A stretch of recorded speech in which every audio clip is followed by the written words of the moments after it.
Share করি।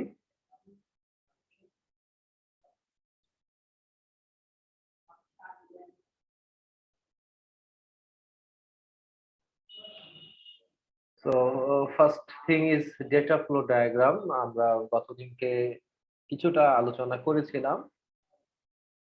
Data flow ডায়াগ্রামের জন্য যে ইট ইস এ ডায়াগ্রাম, তাই না? ডায়াগ্রামটা কেমন হবে আমরা পাশাপাশি এই সাইড থেকেও দেখেছিলাম যে the abbreviation of DFD is data flow diagram and the flow data of a system or a process is represented by DFD। মানে ডিএফডির মাধ্যমে কোনো একটা সিস্টেমে প্রসেসটাকে শো করা হয়। তো এই প্রসেসটা শো করার জন্য যে ডায়াগ্রামটা, এই ডায়াগ্রামটা কি হয়, আমরা কিছু সার্কেল থাকে, কিছু লাইনস থাকে, কিছু বক্স থাকে এবং ডেটা ইন আউট হচ্ছে এরকম কিছু মার্কিং থাকে যেটার মাধ্যমে আমরা বুঝতে পারি যে এটা এখানে যে সিম্বল গুলি যে দেখতে পাচ্ছি, this type of symbol data যখন ফ্লো হয় তখন এরকম লাইনের মাধ্যমে ডেটাটাকে ফ্লো হয়। আমরা নিচে আরো এরকম এক্সাম্পল আছে, এই এক্সাম্পল গুলি দেখলে বুঝতে পারবো। গতদিন হালকা একটু আলোচনা হচ্ছিল, বাট একটু রিপিট এটুকু আবার করি। যখন কোনো প্রসেস আমরা মিন করি তখন এরকম আমরা একটা সার্কেল দেই, আর যখন কোনো এক্সটার্নাল এন্টিটি হয়, সোর্স অফ সিঙ্ক, সেক্ষেত্রে আমরা এরকম একটা রেক্টেঙ্গেল ইউজ করি। আর ডেটা স্টোর বা ডেটা স্পেরিটরি মানে ডেটার ভান্ডার যেটা, সেখানে আমরা এই অ্যারো হেডের মাধ্যমে যে ডেটা ইন হচ্ছে, ডেটা আউট হচ্ছে এবং নিচে ডাবল লাইন, একটা ডাবল লাইন আছে, এই ডাবল লাইনটা মিন করে this is the data flow. এই সিম্বল গুলিকে মোটামুটি ইউজ করা হয়। যে চারটা সিম্বল আর একটু হালকা করে লেখা আছে এখানে, যে সার্কেলকে আমরা বাবুলও বলি, ঠিক আছে? প্রসেসের সময় অনেক সময় যে বাবুল যদি ওয়ার্ডটা আসে তাহলে আমরা ধরে নেব যে this means the circle process. and data flow, a curved line shows the data flow। data flow এটা দেখাচ্ছে ডেটা স্টোর। আমরা যেটা বলছিলাম যে সেট অফ প্যারালাল লাইনস, দেখো যে নিচে দুটো প্যারালাল লাইন আছে, এই set of parallel lines shows a place for the collection of data items। আচ্ছা, এখন ডিএফডি লেভেল আছে, জিরো লেভেল ডিএফডি, লেভেল 1 ডিএফডি এবং লেভেল 2 ডিএফডি, তিনটা লেভেলের ডিএফডি আছে আমাদের। লেভেল 1টা হচ্ছে সবচেয়ে সিম্পল টাইপ ডিএফডি। দ্যাট মিনস যে এখান থেকে আমাদের দুইটা ওয়েতে দেখো x1 এবং x2 ভ্যালু আমাদের আসছে। প্রসেস এ হচ্ছে ইজ দা প্রসেস, এখানে আমাদের সফটওয়্যার প্রসেস করছে এবং y হিসাবে আউটপুট দিচ্ছে। This is very simple. এটাকে আমরা বলছি লেভেল 0 ডিএফডি, ডিএফডি মডেল বা এম বলতে পারি ডিএফডি মডেল। তো লেভেল 0 তে আমরা দেখো যে সিম্পলি সবকিছু এন্ট্রি হচ্ছে এবং এক্সিট হচ্ছে। এটা বেশ একটা সহজ ওয়েতে বোঝা যায়, not a complex way. Like student result management সিস্টেমের যদি কোনো আমাদের সফটওয়্যার যে কথা কাজ চিন্তা করি, সেক্ষেত্রে আমাদের কি হচ্ছে, অ্যাডমিনিস্ট্রেটর ইন হচ্ছে কি কি সেটা খেয়াল করি যে অ্যাডমিনিস্ট্রেটর ইউজারের মাধ্যমে ইউজার অ্যাকাউন্টের মেইনটেনেন্সের ইনফরমেশন গুলি ইন হচ্ছে এই সফটওয়্যারের মধ্যে। পাশাপাশি ডেটা এন্ট্রি অপারেটর সে কি করছে, স্টুডেন্টের ইনফরমেশন এন্ট্রি দিচ্ছে এবং স্টুডেন্টদের ডিফারেন্ট সাবজেক্টের ইনফরমেশন অলসো এন্ট্রি দিচ্ছে। This is also input. And marks entry operator সে কি করছে, ডিফারেন্ট স্টুডেন্টস এর ডিফারেন্ট সাবজেক্টের মার্কস গুলিকে প্রপার পজিশনে এন্ট্রি দিচ্ছে এবং একবার এন্ট্রি দেওয়ার পরে আমরা ওইটাকে কাস্টমাইজ করে মানে সফটওয়্যারের মাধ্যমে ওইটাকে আমরা এক্সিকিউট করে আমরা বিভিন্ন রকমের জেনারেটেড রিপোর্ট আউটপুট হিসাবে পেতে পারি। কারণ আমরা যে ইনফরমেশন গুলি দিলাম এইগুলিকে ইন্টারলিঙ্কিং করে আমার যেটার সাথে যেই হচ্ছে ইনফরমেশনটা রিলেট করে আমি রিপোর্টে দেখতে চাচ্ছি, সেই রকম ভাবে আমাকে রিপোর্ট দিবে। কেমন? তো অ্যাজ এ এক্সাম্পল আমরা বলতে পারি যে মনে করো স্টুডেন্টের ইনফরমেশন রিপোর্ট জেনারেটেড, স্টুডেন্টের যে ইনফরমেশন সেই আমি চাচ্ছি যে মনে করো সিএসসি থার্ড ব্যাচের স্টুডেন্ট রেগুলার স্টুডেন্ট গুলি রিপোর্টটা জেনারেট করে আমি তাদের নেম এবং তাদের পার্সোনাল ডিটেলস এইগুলিকে আমি একটা রিপোর্টে দেখতে চাই।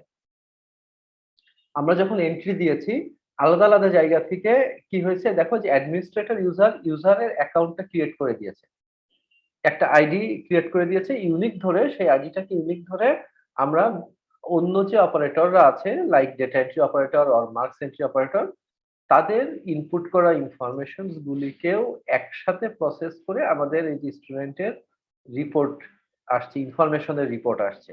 পাশাপাশি হতে পারে মার্কশিট জেনারেট করতে পারে। মার্কশিট মানে হচ্ছে যে এখানে ডিফারেন্ট সাবজেক্টস এর মার্কস টোটালটাও থাকতে পারে অথবা ব্রেকডাউনও থাকতে পারে। এছাড়া স্টুডেন্টের পারফরম্যান্স রিপোর্টও আমরা এখান থেকে জেনারেট করতে পারি। তো এটা যে ভেরি সিম্পল, এই সিম্পলটাকে আমরা লেভেল 0 ডিএফডি বলছি। যখন আমরা এই সেম স্টুডেন্ট রেজাল্ট ম্যানেজমেন্ট সিস্টেমটাকে সেকেন্ড লেভেলের ডিএফডি তে করব, মানে লেভেল 1 ডিএফডি তে করব, নেক্সট লেভেল 1 ডিএফডি তে করব, তখন যদি আমরা দেখি যে এই ইমেজটাকে একটু খেয়াল করলে আমরা স্টুডেন্টের ইনফরমেশন ম্যানেজমেন্ট বাবুলটা দেখো যে একদম মিডলে আছে। এইটা থেকে আবার আলাদা বেশ কিছু বাবল সেপারেট করে নেওয়া হয়েছে। তার মানে এই মেইন যে সফটওয়্যারটাকে আলাদা আলাদা কিছু ডোমেইনে ডিভাইড করে নেওয়া হয়েছে। These bubbles are the separate and different domains but part of the main software. First স্টেপে আমাদের কি লগইন কে আমরা আলাদা করে নিয়েছি, যে অথেন্টিক লগইন হলেই আমরা এই সিস্টেমে এন্ট্রি করতে পারবো। লগইনের সময় কি করছে অ্যাডমিনিস্ট্রেটর, আমরা একটু ডেটা ফ্লোর মানে অ্যারোগুলিকে যদি খেয়াল করি, অ্যাডমিনিস্ট্রেটর থেকে ইউজারের ইনফরমেশন এন্ট্রি দিচ্ছে এবং এন্ট্রি দেওয়ার পরেই সেটা ভ্যালিড একটা আইডি হিসাবে হবে। তো ইউজার অ্যাকাউন্ট ম্যানেজমেন্ট এখানে একটা পার্ট আছে। এই ইউজার অ্যাকাউন্ট ম্যানেজমেন্ট কি করছে, ওই এন্ট্রি দেওয়া হয়তো কোনো এন্ট্রি রং না হতে পারে, কোনো এন্ট্রি ডুপ্লিকেট না হতে পারে, এইগুলিকে অথেন্টিকেট করে দেন ইউজার অ্যাকাউন্ট এর ইনফো গুলি আসছে। এখান থেকে এটা চলে যাচ্ছে লগইন ইনফরমেশনের সাথে কম্পেয়ার করার জন্য, যে একটা অ্যাকাউন্ট ক্রিয়েট করে দেওয়া হয়েছে, নেক্সট ডে ওই অ্যাকাউন্টটা ভ্যালিড অ্যাকাউন্ট কিনা সেটা ক্রস চেক হবে লগইন সেকশন থেকে। এছাড়া আমাদের entry, user ID, password, role, আমরা যে কোনো সময় এন্ট্রি, ইউজার আইডি এবং পাসওয়ার্ড দিয়ে আমরা এখান থেকে লগইন থেকে আমরা মেইন সিস্টেমে লগইন করতে পারি। লগইনের পরে আমরা যেটা দেখছি যে স্টুডেন্ট ইনফরমেশন ম্যানেজমেন্ট, এইগুলিকে দেখো যে স্টুডেন্ট ইনফরমেশন ম্যানেজমেন্টের মধ্যে সাবজেক্ট ইনফো আসছে, স্টুডেন্টের সাবজেক্ট চয়েস ম্যানেজমেন্ট আরেকটা সেক্টর আসছে। তো এইভাবে মানে জিনিসটাকে প্রত্যেকটা পার্টকে আরো মোর ডিটেইল করে সেইটাকে কিছু সাব ডোমেইনে ডিভাইড করা, this is the level 1 DFD. তাহলে in level 1 DFD a context diagram is decomposed into multiple bubble or process. ঠিক আছে, একটাকেই আমরা ডিকম্পোজ করছি মাল্টিপল বাবল অর প্রসেসেসে। In this level we highlighted the main objectives of the system and break down the high level process of 0 level DFD into sub processes. খুবই সংক্ষিপ্ত। বাকি এই যে দেখো যে ফ্লো গুলি দেখলেই বুঝে যাবা তোমরা, এটা এত ব্যাখ্যা করা লাগবে না। আমি কিছু ওটা অংশ নিচের দিকে ব্যাখ্যা করলাম, উপরের এইটা দেখলেই তোমরা বুঝতে পারছো। মানে এই ডাবল লাইনের মধ্যে লেখা স্টুডেন্ট ডিটেলস, তো ডাবল লাইনটা মানে কি আমরা একটু আগে দেখেছিলাম, this is data storage repository. ঠিক আছে, ডেটা রিপোজিটরি, এখান থেকে অ্যারো আসছে এবং বের হয়েছে, তার মানে এই যে student details, student subject choice details, দেখো দুইটা ডাবল লাইনের মধ্যে লেখা, এটা কিন্তু একটা রেক্টেঙ্গেলে বা একটা বক্সে লেখা নাই। তো এইগুলিকে খেয়াল করব। আর কিছু কিছু লেখা আছে যে আমরা এই যে এখানে লেখা, এটা হচ্ছে এই অ্যারোটাকে মিন করছে, বা এইখানে লেখা স্টুডেন্ট ইনফো এন্ট্রি, তো এই অ্যারোটাকে মিন করছে। বাট this এবং this thing are different.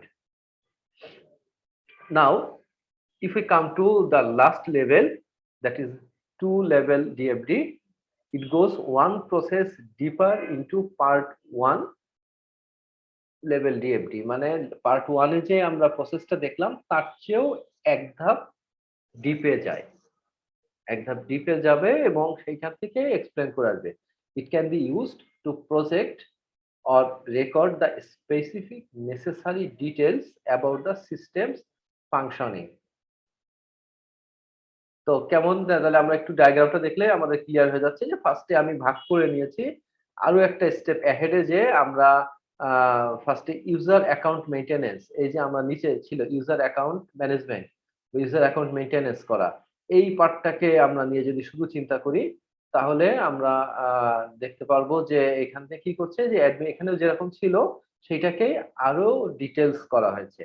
Administrator কি করছে, এন্টার, আপডেট ও ডিলিট ইউজার ইনফো, অ্যান্ড তারপরে এখান থেকে আসছে আমাদের validate process, validate or process user info, এবং আমাদের ডিসপ্লে ইউজার অ্যাকাউন্টের ইনফো, সেটাকেও আমরা এখানে অ্যাক্সেস ইউজার ইনফো, মানে এইগুলিতে ইন হচ্ছে। এবং এখানে যে আমাদের ডেটা স্টোরেজ, ইউজার অ্যাকাউন্ট ইনফরমেশনের যে ডেটাবেসটা বলতে পারো এক সহজ কথায়, বা ডেটা স্টোরেজ যেটা, সেখান থেকে আমাদের রিট্রাইভ হচ্ছে ইউজারের ইনফো, এবং আপডেট বা ডিলিট করা যাচ্ছে আমাদের ইউজারের ইনফো। এই যে ডেটাগুলি এসে এই প্রসেসের মাধ্যমে তো স্টোর হচ্ছে, স্টোর ডেটাটাকেও আমরা আবার এই সেম প্রসেসের মাধ্যমে আমরা আপডেট অর ডিলিটও করতে পারবো। Not only enter, update and delete the user information, and same ওয়েতে আমরা যে অ্যাকাউন্টে জমা হচ্ছে সেটাকেও আমরা আপডেট বা ডিলিট করতে পারবো ইউজার ইনফরমেশন। তো এরকম ভাবে পার্ট বাই পার্ট দেখো যে log in section, log in সেকশনে কি আছে, আমরা লগ ইন সেকশনে কি করতে পারছি, অ্যাডমিনিস্ট্রেটর কি করবে, আমাদের এন্টার করবে ইউজার আইডি, পাসওয়ার্ড, রোল, এই রোলটা সে প্লে করবে। ডেটা এন্ট্রি অপারেটর সে কি করবে, enter user ID, password and role. So এখানে আমাদের আছে ইউজার অ্যাকাউন্ট ইনফোর ডেটা স্টোরেজ, তাই তো? This is the data storage of user account info, এখান থেকে রিট্রাইভ করছে ইউজারের ইনফো। এই যে ইউজার ইনফোটা এখানেও ছিল, দিস ইজ দ্য সেম, মানে এখান থেকেই কানেক্ট হয়ে আসছে আবার এখানে। যদি আমরা পুরাটুককে, মানে এখানে 1 2 3 4 করে দেখানো হয়েছে, এই টোটালটাকে যদি একটা প্রসেসের মধ্যে আঁকাই, তাহলে দেখা যাচ্ছে যে উপরেরটাই আমাদের একটু বুঝতে কমপ্লেক্স মনে হচ্ছে, কিন্তু নিচেরটা তো এর চেয়েও আরো এক ধাপ কমপ্লেক্স। সো আমরা এই সবগুলিকে পাশাপাশি রেখে একটা ডায়াগ্রামও করতে পারি, যেটা আরেকটু কমপ্লেক্স হয়ে যাবে। সো এইখানে ইউজার অ্যাকাউন্ট ইনফো থেকে আমরা রিট্রাইভ করছি ইউজারের ইনফো, এবং এই লগইন এর ভিতরে আর যা যা ভ্যালিডেশন আছে সেই ভ্যালিডেশন প্রসেস গুলিকে এই করে আমরা সাকসেসফুলি একটা ইউজারকে ডেটা অ্যাক্সেস করার পারমিশন দিচ্ছি, এবং তার লেভেল অনুযায়ী, তার ইউজারের হচ্ছে পারমিশনের টাইপ অনুযায়ী সে অ্যাক্সেস করতে পারবে ডেটাকে। তারপর স্টুডেন্টের ইনফরমেশন ম্যানেজমেন্ট, এখানে কি করছে, data entry operator enter, edit আর আপডেট আর ডিলিট করছে আমাদের স্টুডেন্টের ইনফরমেশন, এবং স্টুডেন্টের ইনফরমেশন গুলি একটা স্টোরেজে থাকছে, এবং access user info, display the স্টুডেন্টের ইনফো। সো একটু পার্ট বাই পার্ট দেখো যে এগুলিকে একটু আপনাদের ক্লাস একটু সময় নিয়ে একটু দেখে ফ্লো গুলিকে খালি খেয়াল রাখার চেষ্টা করব। অ্যান্ড নেক্সট আছে সাবজেক্ট ইনফরমেশন ম্যানেজমেন্ট, সেটার জন্য এরকম একটা ডায়াগ্রাম দেখানো হচ্ছে। স্টুডেন্টের সাবজেক্ট চয়েস ম্যানেজমেন্ট, দেখো যে এই প্রত্যেকটাই কিন্তু আমাদের এখানে একটা একটা আলাদা আলাদা বাবল। যে স্টুডেন্টের সাবজেক্ট চয়েস ম্যানেজমেন্ট, আমরা এখন এই বাবলটাই আছি, আমরা এটা দেখলাম, এটা দেখলাম, এটা দেখলাম, হ্যাঁ, তারপরে হয়তো এই যে মার্কস ইনফরমেশন দেখলাম, বাকিগুলিও আমাদের এই প্রত্যেকটা আলাদা আলাদা বাবলকে এখানে আলাদা আলাদা করে একটা পয়েন্ট নিয়ে সেইটাকে আবার এক্সপ্লেন করে দেখানো হচ্ছে। আই থিঙ্ক বোঝা যাচ্ছে। দেখো জিনিসটা এতগুলি ডায়াগ্রাম মনে হলেও নট সো ডিফিকাল্ট, একটু কনসেপ্টটা ঠিক রাখলে আমার মনে হয় বুঝতে পারবে। Are you listening? জি স্যার। আচ্ছা, থ্যাংক ইউ। সো আমরা তাহলে যে সাবজেক্ট চয়েস ম্যানেজমেন্টের মধ্যে আমরা এরকম সেম ব্যাপারটা বুঝতে পারছি, এবং এই যে মার্কস ইনফরমেশন ম্যানেজমেন্ট, যেটা যেহেতু আমরা 6টা ভাগে ভাগ করছিলাম এখানে, তো এই 6টা পার্টকে আমরা দেখাচ্ছি যে 1 2 3 4 5 এন্ড 6। এটা দিস ইজ তো মেইন। সো এটাকে তো আর ভাগ করে দেখার কিছু নেই, এটাই তো ভাগ হয়েছে। প্রথমে ছিল এ একা, দেখো this is a single bubble, এটাকেই আমরা এই সিঙ্গেলটাকে আরো 6টা আলাদা পার্টে ভাগ করলাম। সেই 6টা পার্টই আমরা এক্সট্রিম লেভেল বা 2 লেভেল ডিএফডি তে আমরা এটাকে এক্সপ্লেন করলাম মোটামুটি। তো এখন কথা হচ্ছে যে ডেটা ফ্লো ডায়াগ্রামের মধ্যে আমরা তো মোটামুটি বিষয়টা জানলাম। এখন ডেটা ফ্লো ডায়াগ্রাম যদি তোমাদেরকে ড্র করতে দেওয়া হয়, যে মনে করো যে data flow diagram for library management system as a example, অথবা নিচে দেখো যেরকম আরো আছে ইউজিং ব্যাংক এটিএম সিস্টেম, অথবা হচ্ছে ফুড অর্ডারিং সিস্টেম, বিভিন্ন রকমের ডিএফডি মডেল ড্র করতে যদি বলা হয়, সেক্ষেত্রে কে কতটুকু ব্রেকডাউন করে সুন্দর করে করতে পারছো সেটা আমাদের দেখার বিষয়। তো আমরা এখানে যদি বুঝতেই পারছি যে লাইব্রেরি ম্যানেজমেন্ট সিস্টেমের ভার্সন 0.0 সফটওয়্যার ভার্সন, মানে একদম ইনিশিয়াল ভার্সনে আমাদের হচ্ছে। তো স্টুডেন্টদের থেকে কি হচ্ছে, বুক রিকোয়েস্ট যাচ্ছে লাইব্রেরি ম্যানেজমেন্ট সিস্টেমের কাছে, এবং হচ্ছে লাইব্রেরি কার্ড মাধ্যমে অথেন্টিক হওয়ার পরে লাইব্রেরি ম্যানেজমেন্ট সিস্টেম তাকে বুক দিচ্ছে আর কি, রিজার্ভ করছে তার জন্য, বা তাকে বুক দেওয়ার জন্য এলিজিবল হিসাবে ডিক্লেয়ার করছে। এবং এই লাইব্রেরি ম্যানেজমেন্ট সিস্টেম কি করছে, ডিমান্ড বুক ইনফরমেশন তো ডিসপ্লে অফ বুক, মানে বইয়ের যে টোটাল আমার যে লিস্ট আছে সেইখান থেকে ডিমান্ড বুকটাকে সে ইনফরমেশনটাকে বের করছে, যে if it is in stock or not, বা how many copies are in stock etcetera টাইপের ইনফরমেশন থেকে ভেরিফাই করে যে না এটা স্টকে এই মুহূর্তে আছে, এবং হচ্ছে দেওয়া যাবে আর কি, সেইটাকে আমার ইনফরমেশনটাকে প্রোভাইড করছে। লেভেল 1 ডিএফডি তে আমরা, এটা হচ্ছে 0 লেভেলে ছিল, মানে একদম simple library management system in out. তো এখন আমরা যদি লেভেল 1 ডিএফডি তে দেখি, ওই সেম লাইব্রেরি ম্যানেজমেন্ট সিস্টেমটাকে আমরা যদি এই পিকচারটার মাধ্যমে একটু দেখার চেষ্টা করি, তো ওইটাকে আরেকটু ব্রেক ডাউন করছি, যাতে স্টুডেন্ট ছিল আর ডিসপ্লে অফ বুক ছিল। তো এটা ডেলিভারি অফ বুকস এর ভার্সন 1, এবং এখানে সার্চ বাই টপিকে এখানে হচ্ছে ভার্সন 2 আর কি। তার মানে আমরা স্টুডেন্ট থেকে বুক রিকোয়েস্ট এবং লাইব্রেরি কার্ডের মাধ্যমে অথেন্টিক হওয়ার পরে সে এখান থেকে কি হচ্ছে, বুক সেলফের থেকে কত নম্বর বুক আছে, লিস্ট অফ অথরের থেকে অথরের ইনফরমেশন নিচ্ছে, লিস্ট অফ টাইটেলস থেকে টাইটেলের ইনফরমেশন নিচ্ছে, এবং লিস্ট অফ টপিকস থেকে টপিকের ইনফরমেশন নিচ্ছে। নেওয়ার পরে কি হচ্ছে, আমাদের ডিমান্ড বুক ইনফরমেশনটা ডিসপ্লে অফ বুকে যাচ্ছে। পাশাপাশি লিস্ট অফ টপিক থেকে আমাদের টপিকটা যাচ্ছে সার্চ বাই টপিক যদি করি, মানে আমি বুক রিকোয়েস্ট করলাম বাই টপিক, অথবা আমি হচ্ছে মানে টপিকের উপরই করলে সেই টপিকের উপরে বেস করে আমাকে সার্চ বাই টপিক করে আমাকে ইনফরমেশনটা স্টুডেন্টকে দিচ্ছে, মানে ওইটাকে আর একটু ডিটেলস করা হয়েছে। এবং যখন আমরা লেভেল 3 ডিএফডি তে আসছি, লেভেল 2 ডিএফডি তে আসছি, মানে থার্ড পয়েন্টে, তো এখানে আমাদের স্টুডেন্টের বুক রিকোয়েস্ট করছে এবং সে বই পেয়ে যাচ্ছে। মাঝখানে যে প্রসেসটা হচ্ছে যে গেট বুক, বুক সেল থেকে বুকের ইনফরমেশনটা আসছে, লিস্ট অফ অথর এবং লিস্ট অফ টাইটেলস থেকে অথর এবং টাইটেলের লিস্টটা আসছে, এবং আমাদের কি হচ্ছে যে লিস্ট অফ বরোড বুকস এইটার সাথে আমাদের কম্পেয়ার করছি যে আমরা how many copies we have in stock. তো বড় এন্ড রিটার্ন এই ইনফরমেশন গুলি আপডেটেড হচ্ছে এখানে বরোড বুকস এর মধ্যে। তো এই ইনফরমেশনটা আমাদের আপডেট হওয়ার পরে আমরা আমাদের প্রয়োজন অনুযায়ী, ডিমান্ড অনুযায়ী আমরা আমাদের হচ্ছে ইনফরমেশনটা পাচ্ছি, এবং যখন আমি ইনফরমেশনটা পাওয়া যাচ্ছে যে এটা স্টকে আছে, এত নম্বর সেলভে আছে, বা টাইটেল ওয়াইজ যদি থাকে, তাহলে এই জায়গায় লোকেশনটা যখন করে দেওয়া হয় তখন ওখান থেকে আমাদের প্রোডাক্টটা ডেলিভারি দেওয়া যায়।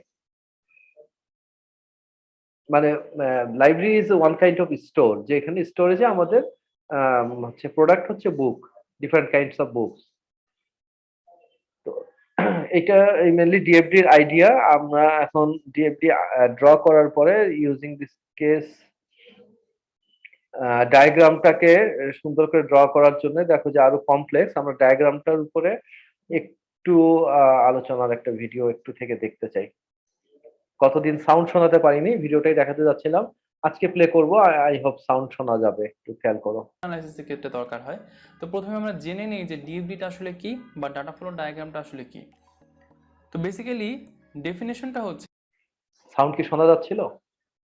জি স্যার, শোনা যাচ্ছে। আচ্ছা, আমরা ভিডিওটা একটু লেন্দি আছে, বাট আমি একটু টেনে টেনে দিব। মেন বিষয়টা আমরা যে আলোচনা করলাম ওইটাকে আরেকবার একটু রিভিশন হোক। it represents how data objects are transformed at the system।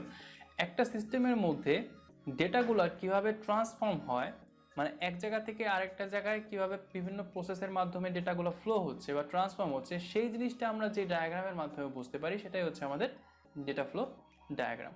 তো আমরা জানি যখনই আমরা কোনো ডায়াগ্রাম আঁকতে চাই আমাদের কিছু নোটেশন ব্যবহার করতে হয়। তো সেই সকল নোটেশনগুলো আমাদের ডিএফডির ক্ষেত্রেও আছে। তো এই সকল নোটেশন সম্পর্কে আমাদের জানতে হবে যদি আমরা ডিএফডি বা ডাটা ফ্লো ডায়াগ্রাম আঁকতে চাই। তো প্রথম যে নোটেশনটা হচ্ছে এটা হচ্ছে আয়তক্ষেত্রের মতো হয় এই জিনিসটাকে বলা হয় এন্টিটি বা এক্সটার্নাল এন্টিটি। তো এক্সটার্নাল এন্টিটি মানে আসলে কি?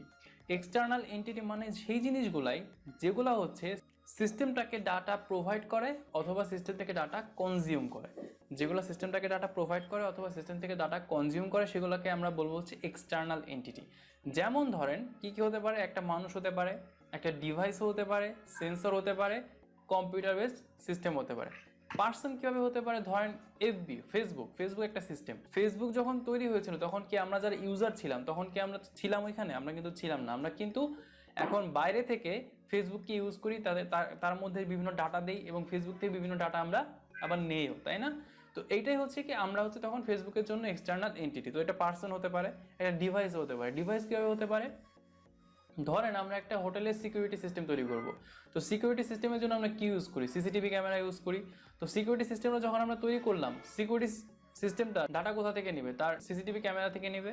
তো সিসিটিভি ক্যামেরাটাকে একটা ডিভাইস না? এই ক্ষেত্রে কি হচ্ছে, সিসিটিভি ক্যামেরাটা আমাদের একটা এক্সটার্নাল এন্টিটি হিসেবে কাজ করবে।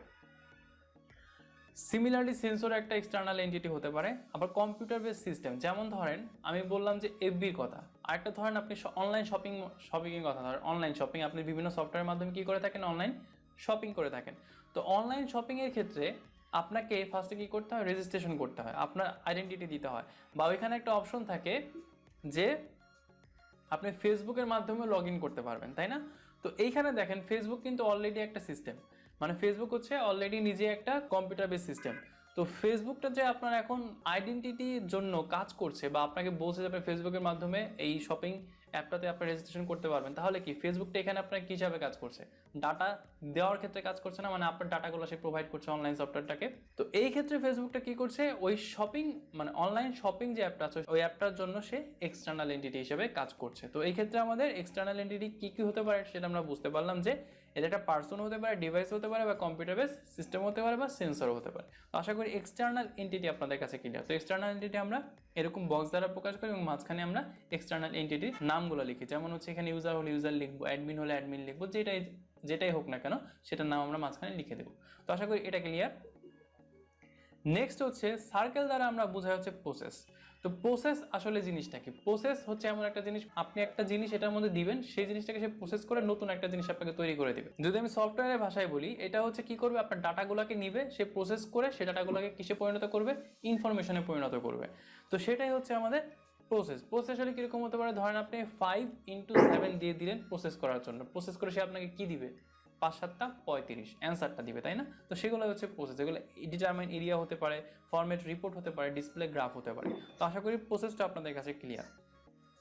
নেক্সট হচ্ছে ডাটা ফ্লো। এই যে আমরা এক্সটার্নাল এন্ট্রি দেখলাম, প্রসেস দেখলাম, আমরা তো এটাকে নামই দিয়েছি ডাটা ফ্লো ডায়াগ্রাম, তাই না? তো ডাটা ফ্লোটা তো আমাদের দেখাতে হবে। তো ডাটা ফ্লো দেওয়ার জন্য আমাদের এই নোটেশনটাকে ইউজ করতে হয়, যেটাকে আমরা অ্যারো সাইন বলি। এই অ্যারো সাইনটাকে ইউজ করতে হয়। আর একটা কথা মাথায় রাখতে হবে, ডিএফডির ক্ষেত্রে আমরা কোনো সময় bidirectional data flow use করি না। বাই ডাইরেকশনাল বলতে কি বোঝায়? এরকম অ্যারো সাইন থাকে না, তাই না? শুধুমাত্র একটা দাগ থাকে, সেটা কিন্তু আমরা ডিএফডি ক্ষেত্রে ইউজ করি না। ডিএফডি ক্ষেত্রে বাই ডাইরেকশনাল ডাটা ফ্লো বলতে কোনো কিছুই নাই। যদি বাই ডাইরেকশন হয়, মানে একটা ইনপুট হচ্ছে একটা আউটপুট হচ্ছে, সেক্ষেত্রে আপনাকে এই সাইনটা ইউজ করতে হবে। একটা হবে আপনার জাস্ট এদিকে, যেটা হচ্ছে ইনপুটের জন্য, আর আউটপুটের জন্য এটা হবে এদিকে সাইন, মানে দুটো আলাদা আলাদা তীর চিহ্ন দিতে হবে। আপনি যদি একবার এরকম দিয়ে দেন তাহলে কিন্তু এটা ভুল হবে। তো আশা করি এটাও বুঝতে পেরেছেন। নেক্সট এটা হচ্ছে ডাটা স্টোরেজ। ডাটা স্টোরেজ মানে কি? এটা মেমোরি টাইপের মতো কাজ করে। আপনি কোনো ডাটা ইনফরমেশন স্টোর করে রাখতে চাচ্ছেন, যেমন হার্ড ডিস্কের মধ্যে আমরা ডাটা স্টোর করে রাখি, সেটা হচ্ছে আমরা এই নোটেশন দ্বারা প্রকাশ করি। তো আশা করি এই 4টা নোটেশন আপনাদের কাছে এখন ক্লিয়ার আনলাম, কিন্তু প্রকাশ করে এবং কোনটা দ্বারা কি বোঝায়। এখন আমাদের জানতে হবে যে কিভাবে করে আমরা ডাটা ফ্লো ডায়াগ্রাম আঁকবো। তো ডাটা ফ্লো ডায়াগ্রাম আঁকার জন্য আমাদের কিছু রুলস আছে, সেই রুলসগুলোকে আমাদের মেনটেন করতে হবে। এখন আরেকটা কথা বলে রাখি, আপনি যদি একজন সফটওয়্যার ইঞ্জিনিয়ার হয়ে থাকেন, আপনাকে যদি একটা সফটওয়্যার বানাতে বলে, তো আপনার যে চিন্তা ভাবনা আপনার ফ্রেন্ডের সাথে কিন্তু আপনার চিন্তা ভাবনা মিলবে না। আপনার ফ্রেন্ড একভাবে চিন্তা ভাবনা করবে, আপনি কিন্তু আরেকভাবে চিন্তা ভাবনা করবেন। তো এই ডাটা ফ্লো ডায়াগ্রাম বা যে কোনো ডায়াগ্রাম যে ক্ষেত্রে আমরা সফটওয়্যারের ক্ষেত্রে আঁকি আর কি, সেগুলো আঁকার ক্ষেত্রে আপনাকে একটা জিনিস মাথায় রাখতে হবে, কখনই আপনার ডায়াগ্রাম আরেকজনের ডায়াগ্রামের সাথে মিলবে না। এটাই স্বাভাবিক, কারণ আপনি যে জিনিসটা একভাবে চিন্তা ভাবনা করছেন, আরেকজন ওইটা অন্যভাবে চিন্তা ভাবনা করবে। তো এইসব ডায়াগ্রাম মিলবে কি মিলবে না সেটা চিন্তা ভাবনা না করে, ডায়াগ্রাম আঁকার যে রুলসগুলো আছে শুধুমাত্র সেই রুলসগুলোকে মেনটেন করে আপনি যদি ভালো মতো পরীক্ষা হলে লিখে আসতে পারেন বা এঁকে আসতে পারেন, তাহলেই আপনি ভালো মার্ক পেতে পারেন। কিন্তু আপনি ভাবছেন যে আমার যে ভালো স্টুডেন্ট আছে সে তো অন্যভাবে আঁকলো, তার সাথে তো আমার মিললো না, তাহলে কি আমি নাম্বার কম পাবো? না, আপনি কিন্তু নাম্বার কম পাবেন না। আপনি যদি হুবহু যে নিয়মগুলো আছে ড্রয়িং করার জন্য সেই নিয়মগুলোকে আমাদের least one input and an output, মানে আমরা দেখেন প্রসেসগুলোকে কিভাবে প্রকাশ করলাম, এরকম গোল সার্কেল দ্বারা আমরা প্রসেসগুলোকে প্রকাশ করলাম, তাই না? তো এইখানে বলেছে যে একটা প্রসেসকে আপনাকে অবশ্যই একটা ইনপুট দিতে হবে, একটা আউটপুট দিতে হবে, মানে এই ডাটা ফ্লোগুলো আমাদের দেখাতে হবে, একটা ইনপুট আসতেছে আর একটা আমাদের আউটপুট আসতেছে, আউটপুট যাচ্ছে। কেন দেখাতে হবে এটা? ধরেন আপনি ডাটা ফ্লো ডায়াগ্রামের মধ্যে শুধুমাত্র একটা প্রসেস দিয়ে রেখেছেন, তো শুধুমাত্র একটা প্রসেস একটা ডাটা ফ্লো ডায়াগ্রামের মধ্যে দিয়ে রাখলে ওটার কি কোনো মিনিং হয়? আপনি প্রসেসটা শুধু দিয়ে রাখছেন, ওটা কোনো কাজেই লাগছে না, তো আপনার প্রসেস দিয়ে রাখবেন কিসের জন্য? কোনো লাভ আছে? তো সেই ক্ষেত্রে কিন্তু এটা ভুল হয়ে যাবে। আপনাকে কি করতে হবে, যখনই একটা প্রসেস দেখাবেন মাস্ট বি একটা ইনপুট দেখাতে হবে, মাস্ট বি একটা আউটপুট দেখাতে হবে। আশা করি এটা ক্লিয়ার হয়ে গেছে। তো এটা ছিল হচ্ছে রুল নাম্বার 1। সেকেন্ড আমাদের কি বলেছে, each data store should have at least one data flow in and one data flow out. তো ডাটা স্টোরকে আমরা কীভাবে প্রকাশ করি আমরা দেখেছিলাম, এই যে এরকম দুইটা দাগ দেন আমরা ডাটা স্টোরকে প্রকাশ করি। এই ডাটা স্টোরটা যখন আপনি ইউজ করবেন তখন একটা অবশ্যই আপনাকে ইনপুট দিতে হবে, একটা অবশ্যই আপনাকে আউটপুট দিতে হবে। কারণ চিন্তা ভাবনা করেন, আপনি একটা হার্ড ডিস্ক রেখেছেন, হার্ড ডিস্কের মধ্যে শুধু আপনি ডাটা ইনপুট দিয়েই যাচ্ছেন, কিন্তু ডাটা আপনি ইউজ করছেন না, বা ডাটাগুলো আপনার কাজে লাগছে না, আপনি ব্যবহার করছেন না, তাহলে ওইটার মধ্যে ডাটাগুলো ইনপুট দেওয়ার কোনো মানে হয়? এটা একটা ইললজিক্যাল জিনিস না? আপনি তো ডাটা ইনপুট তখনই দিবেন বা ডাটা স্টোর করে তখনই রাখবেন যখন আপনি ডাটাগুলোকে ইউজ করবেন। যদি আপনি ডাটাগুলো ইউজই না করেন তো আপনার ডাটা ইনপুট দেওয়ার মানেটা কি? আপনার waste of time, money and component সবগুলোরই ওয়েস্ট হচ্ছে, তাই না? তো এই ক্ষেত্রে কি করতে হবে, যখনই আমরা একটা স্টোরেজ ডিভাইস ইউজ করব বা স্টোরেজ সাইনটা ইউজ করব, অবশ্যই আমাদের একটা ডাটা ইনপুট দিতে হবে, একটা আউটপুটে লাইন দেখাতে হবে, মানে আমরা ডাটা ইন করছি কিন্তু আমাদের আউটপুট ডাটাগুলো আমরা ব্যবহার করছি না, তাহলে শুধুমাত্র ইনপুট করার জন্য তো আমাদের স্টোরেজ ইউজ করে কোনো লাভ নেই, সেটা আমাদের লস। কিন্তু আমাদের লেভেল 2তে যে ডাটা ফ্লো ডায়াগ্রামটা সাধারণত 3টা লেভেলের হয়ে থাকে, লেভেল 0, লেভেল 1, লেভেল 2, এরকম 3টা লেভেলের হয়ে থাকে। লেভেল 3, 4ও আছে কিন্তু ওগুলো আমরা ইউজ করি না, ওগুলো আরও বেশি কমপ্লেক্স হয়ে যায় কারণ ওগুলোতে আমাকে ডিনাই করা হয়, ওগুলো আমরা পরবর্তীতে দেখবো। কিন্তু আপাতত মনে রাখেন লেভেল 2 ডায়াগ্রামে যে এরকম একটা সাইন আমাদের আসতে পারে যে আমরা শুধুমাত্র ইনপুট দেখাচ্ছি কিন্তু আউটপুট দেখাচ্ছি না। কেন এরকম আসে লেভেল 2তে সেটা আমি লেভেল 2 যখন করব তখন আমি আপনাদেরকে ব্যাখ্যা করবো। আপাতত মনে রাখেন লেভেল 2তে যে আমাদের এরকম সাইন আসতে পারে যে আমাদের স্টোরেজের মধ্যে শুধুমাত্র একটা ইনপুট হচ্ছে কিন্তু আউটপুট হচ্ছে না। এটা কেন হয় সেটা আমি লেভেল 2তে যে আপনাদেরকে দেখাবো। আপাতত এটা মনে রাখেন যে আমাদের ডাটা স্টোরেজ থাকলে কি করতে হবে, অবশ্যই একটা ইনপুট দেখাতে হবে, একটা আউটপুট দেখাতে হবে, ঠিক আছে? তো লেভেল 2তে গেলে ওইটা আমি দেখাবো কেন এরকম হয়। তো নেক্সটে আমাদেরকে কি বলেছে, নেক্সট আর একটা রুল আছে, সেটা হচ্ছে data stored in a system must go through a process. এখন আপনি যে একটা ডাটাকে স্টোর করবেন এই স্টোরেজ ডিভাইসের মধ্যে, তো সেই ডাটাটাকে তো প্রসেস হয়ে আসতে হবে। আপনি তো এমনি ডাটা আসলো আর আপনি ওটাকে স্টোর করে দিন, এটা তো কোনোদিনও সম্ভব না। ডাটাটা একটা প্রসেসিংয়ের মাধ্যমেই স্টোর হবে, তাই না? তো আপনি যখন ডাটা স্টোর করতে যাচ্ছেন ওটাকে অবশ্যই একটা প্রসেস হয়ে তারপর স্টোরেজে আসতে হবে, প্রসেস ছাড়া সে স্টোরেজে আসতে পারবে না। তার মানে এটা বলতে যেটা বোঝাচ্ছে যে ডাইরেক্ট আপনি এন্টিটি আছে, আপনার এক্সটার্নাল এন্টিটি আছে, এক্সটার্নাল এন্টিটি থেকে ডাইরেক্ট আপনি স্টোরেজ ডিভাইসের মধ্যে ডাটা দিতে পারবেন না, আপনাকে অবশ্যই সেটা একটা প্রসেসিংয়ের মধ্যে দিয়ে পাঠিয়ে তারপর আপনাকে স্টোর করতে হবে। তো আশা করি এই জিনিসটা ক্লিয়ার। নেক্সট আমাদের কি বলেছে, all process in a ডিএফডি go to another process or a data store. এই যে প্রসেসগুলো আছে, এই যে আমরা গোল দিয়ে যে প্রসেসগুলোকে বোঝাই, এই প্রসেসগুলা একটা ডিএফডির মধ্যে কি হতে পারে, একটা প্রসেস থেকে আরেকটা প্রসেসে আমরা ডাটা ফ্লো দেখাতে পারি, কোনো সমস্যা নেই। একটা প্রসেস থেকে আরেকটা প্রসেসে আমরা ডাটা ফ্লো দেখাতে পারি, অথবা একটা প্রসেস থেকে আমরা ডাটা স্টোরেজের মধ্যে আমরা ডাটা ফ্লো দেখাতে পারি। সেই কথাটা এখানে বলেছে যে যে কোনো প্রসেসগুলো, যে প্রসেসগুলো আছে ওগুলা একটা প্রসেস থেকে আরেকটা প্রসেসে যেতে পারে, অথবা একটা প্রসেস থেকে একটা ডাটা স্টোরে যেতে পারে। আশা করি এটা আপনাদের ক্লিয়ার। এখন ডাটা কখন আমরা ফ্লো করবো এবং কোন কোন জায়গা থেকে আমাদের ফ্লো হতে পারে সেইগুলো খুবই ইম্পর্টেন্ট জিনিস, সেগুলো আমাদের এই জায়গাটা একটু খেয়াল করে দেখবো আমরা। ডাটা ক্যান ফ্লো ফ্রম, কোন কোন জায়গা থেকে ডাটা ফ্লো হতে পারে সেগুলো আমাদেরকে বলে দিয়েছে। তো এক্সটার্নাল এন্টিটি টু প্রসেস, মানে এই যে বাইরের এক্সটার্নাল এন্টিটি কিন্তু আমরা এরকম স্কোয়ার বক্স দিয়ে প্রকাশ করতাম, তাই না? তাহলে এক্সটার্নাল এন্টিটি থেকে আমাদের প্রসেসের মধ্যে ডাটা ফ্লো হতে পারে, এক্সটার্নাল এন্টিটি থেকে প্রসেসের মধ্যে ডাটা ফ্লো হতে পারে। আশা করি প্রথমটা বুঝতে পেরেছেন। নেক্সটে বলেছে প্রসেস টু এক্সটার্নাল এন্টিটি, আবার প্রসেস থেকেও আমাদের এক্সটার্নাল এন্টিটির মধ্যে ডাটা ফ্লো হতে পারে। তার মানে এক্সটার্নাল এন্টিটি থেকে প্রসেসের মধ্যে হতে পারে, আবার প্রসেস থেকে এক্সটার্নাল এন্টিটির মধ্যেও হতে পারে। নেক্সটে আমাদের বলেছে process to store and back, আচ্ছা, তারপর একটা কি বলেছে, আপনি প্রসেস থেকে স্টোরেও দিতে পারেন, আবার স্টোর থেকে ব্যাক করে আবার প্রসেসেও দিতে পারেন, এই কথাটা বলেছে। প্রসেস থেকে আপনি স্টোরে দিচ্ছেন, স্টোর থেকে ব্যাক করে আপনি আবার প্রসেসেও দিচ্ছেন, এটাও কোনো সমস্যা নেই, এটাও দেওয়া যাবে। নেক্সট আর একটা বলেছে প্রসেস টু প্রসেস, অথবা আপনি যে প্রসেস থেকে প্রসেসের মধ্যে দিতে পারেন, প্রসেস থেকে প্রসেসের মধ্যে আপনি ডাটা ফ্লো দিতে পারেন। আশা করি এই 4টা স্টেটমেন্ট আপনারা বুঝতে পেরেছেন। এই 4টা স্টেটমেন্ট বাদ বাকি যা আছে সে সকল ক্ষেত্রে আমরা ডাটা ফ্লো ইউজ করতে পারবো না। কোন কোন ক্ষেত্রে আমরা ডাটা ফ্লো ইউজ করতে পারবো না সেগুলো আমরা একটু দেখে আসি। প্রথমে বলেছে external entity to external entity, মানে দুইটা এক্সটার্নাল এন্টিটিতে আপনি কখনোই ডাটা ফ্লো ইউজ করতে পারবেন না। এই যে দুইটা এক্সটার্নাল এন্টিটি আছে, আপনি একটা ডাটা ফ্লো দিয়ে দিলেন, কখনোই পসিবল না, এটা হবে না, এটা আপনি ডিএফডি ইউজ করতে পারবেন না। আশা করি এটা ক্লিয়ার। নেক্সটে আমাদেরকে বলেছে এক্সটার্নাল এন্টিটি টু স্টোর, আপনি সরাসরি এক্সটার্নাল এন্টিটি থেকে স্টোরের জন্য ডাটা ফ্লো করতে পারবেন না। মানে আপনি আমি যেটা আগেই বলেছিলাম যে এক্সটার্নাল এন্টিটি থেকে ডাইরেক্ট আপনি ডাটা ফ্লো মানে ডাটা স্টোর করার জন্য ডাটা ফ্লো দেখাতে পারবেন না, এটা পসিবল না ডিএফডিতে। নেক্সটে আমাদের কি বলেছে স্টোর টু এক্সটার্নাল এন্টিটি।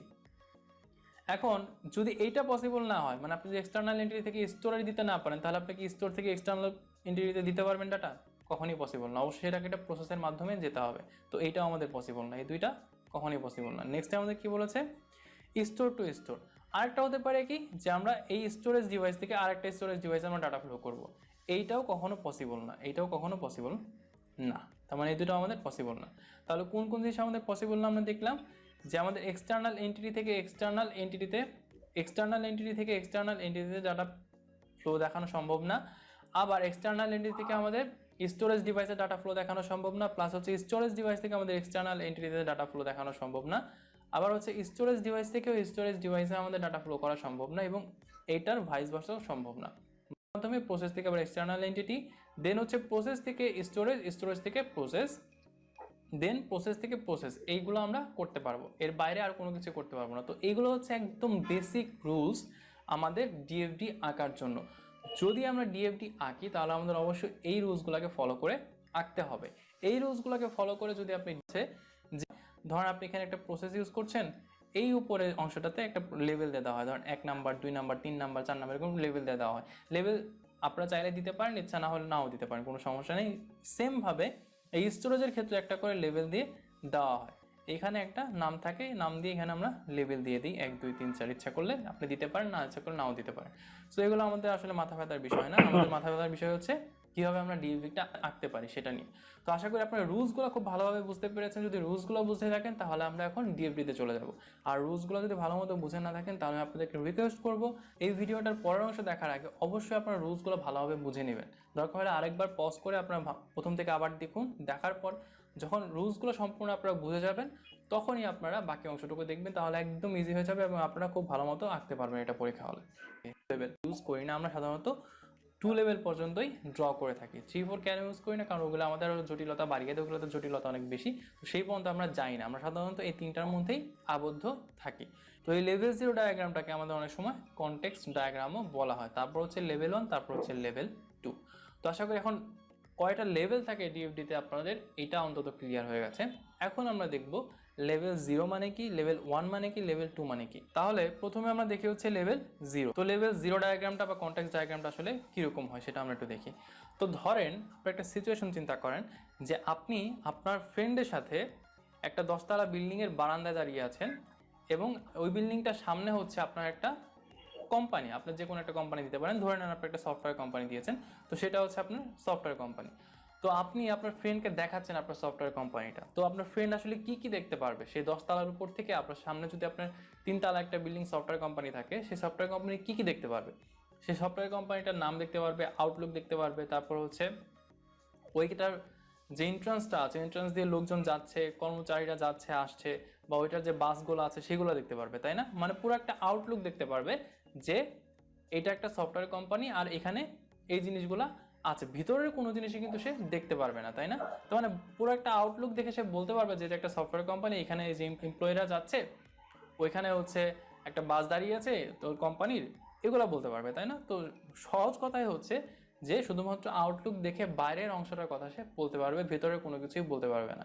তো লেভেল 0 ডায়াগ্রামটা সেম জিনিসটাই হচ্ছে আমাদের ডিএফডির ক্ষেত্রে। মানে আপনি একটা সিস্টেমের বাইরে থেকে অবজার্ভ করে কি কি দেখতে পাচ্ছেন সেটাই হচ্ছে আমাদের লেভেল 0তে লেখা হয়। তো লেভেল 0 এর মধ্যে আমরা কিভাবে এটাকে প্রসেস করি, যেমন ধরেন আমরা সফটওয়্যার কোম্পানি বলছি, তাই না? তারপরে পুরো সফটওয়্যার কোম্পানিটাকে আমরা একটা প্রসেস ধরবো, সফটওয়্যার কোম্পানিটাকে আমরা একটা প্রসেস ধরলাম। দেন হচ্ছে এই সফটওয়্যার কোম্পানির এক্সটার্নাল এন্টিটি কারা কারা আছে সেটা কিন্তু আমরা বাইরে থেকে বুঝতে পারবো, তাই না? যেমন এখানে এমপ্লয়ি থাকতে পারে, ইউজার থাকতে পারে, অ্যাডমিন থাকতে পারে, এগুলো থাকতে পারে, তাই না? তো এখানে আমাদের বুঝতেই পারছি আমরা অনেকগুলো জিনিস থাকতে পারে। ধরেন আমাদের 4টা এক্সটার্নাল এন্টিটি আছে এই সফটওয়্যার কোম্পানির ক্ষেত্রে। তো আমরা যে এই 4টা এক্সটার্নাল এন্টিটি লিখলাম, এই এন্টিটিগুলো কি করবে, সফটওয়্যার কোম্পানিতে বিভিন্ন কাজ করে, বিভিন্ন কাজ প্রোভাইড করে। তো মনে করেন এখান থেকে আমাদের কাজ ইন হচ্ছে, এখান থেকে কাজ আবার আউট হচ্ছে। যেহেতু আমি বলেছিলাম যে যদি আমাদের দুইটা